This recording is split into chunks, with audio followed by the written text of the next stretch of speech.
Influence, The Psychology of Persuasion by Robert Cialdini. Every single day, without even realizing it, we are influenced.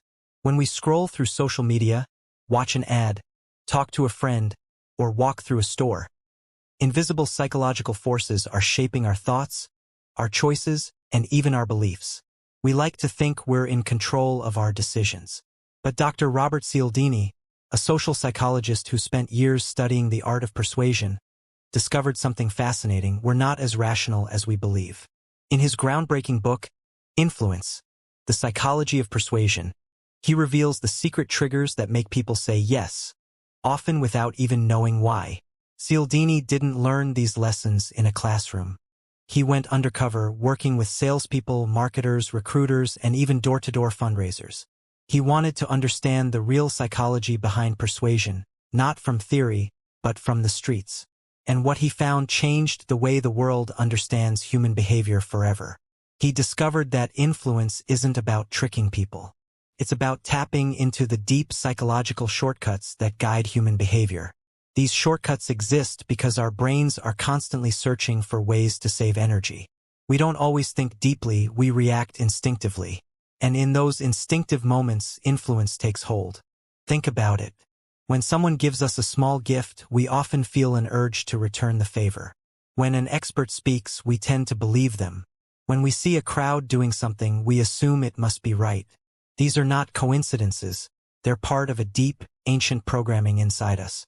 One of the most powerful forces Cialdini talks about is the idea of reciprocity.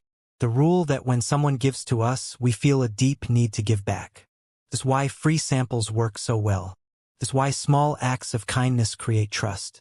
When a person does something thoughtful, our brain says, I owe them. It's a simple exchange, but it drives everything from friendships to business deals. Another hidden force of persuasion is consistency. Once we take a stand, even a small one, we feel pressure to stay true to it. Because being consistent makes us feel reliable, confident, and trustworthy. It's why a small commitment can lead to a much bigger one later. Marketers and leaders know this.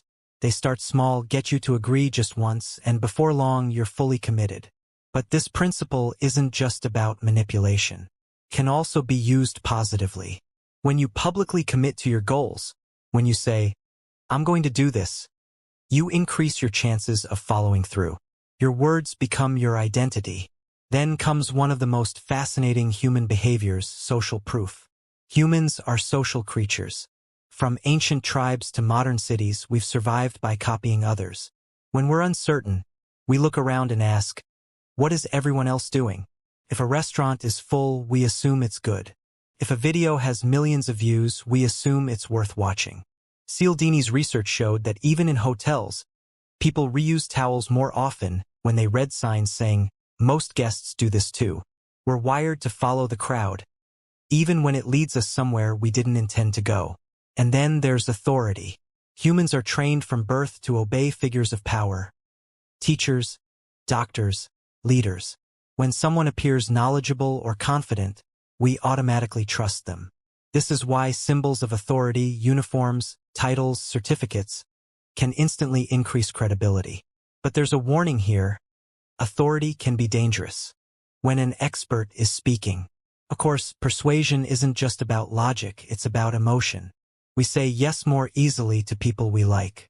We're drawn to those who are kind, relatable, and genuine. We trust those who make us feel seen and understood. This is the principle of liking. Salespeople know it. Leaders use it. And every great communicator builds it naturally, by connecting on a human level. Cialdini found that similarities, compliments, and cooperation are the secret keys to liking. When someone finds common ground with us, we stop seeing them as strangers and start seeing them as allies. And finally, there's one of the strongest forces of all, scarcity. The moment something becomes limited, our desire for it skyrockets. The last slice of cake, the final pair of shoes, the limited time offer. Scarcity makes things feel urgent and valuable. Because deep down, our brain fears loss more than it values gain. Marketers know this better than anyone. Only 3 left in stock. Sale ends tonight. Once it's gone, it's gone. But scarcity isn't only about sales. It applies to time, opportunities, and life itself. When we realize that moments are limited, we value them more deeply. Scarcity, in its purest form, reminds us that nothing lasts forever, and that's what makes things meaningful. Cialdini's message throughout the book is powerful and clear.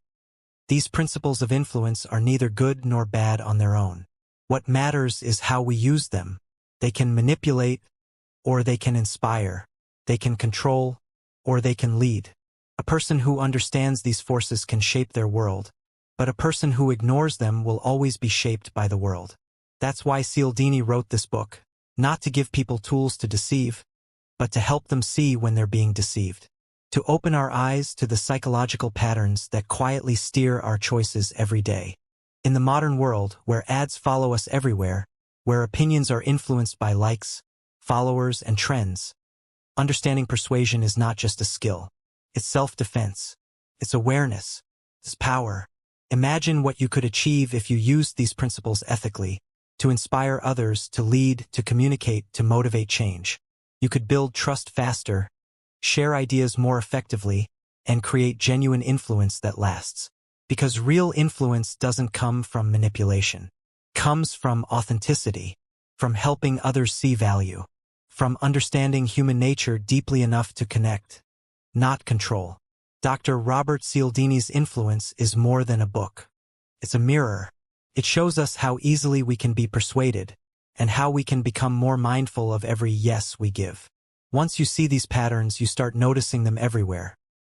In ads, conversations, politics, relationships, and even within yourself. The question is, will you continue to be influenced blindly, or will you learn to understand the forces behind every decision you make? Because the moment you learn how influence works, you stop being a follower and start becoming a leader. People achieving goals, connecting, leading, learning. Influence is not about control. It's about connection. It's about awareness. And it's about using the psychology of persuasion not to take from others, but to give something greater. So the next time someone tries to influence you, or you try to inspire someone else, remember this: the most powerful persuasion begins not with words, but with understanding. If you enjoyed this deep dive into influence, the psychology of persuasion, don't forget to like, share, and subscribe. This is ThinkShift, where powerful ideas meet real transformation.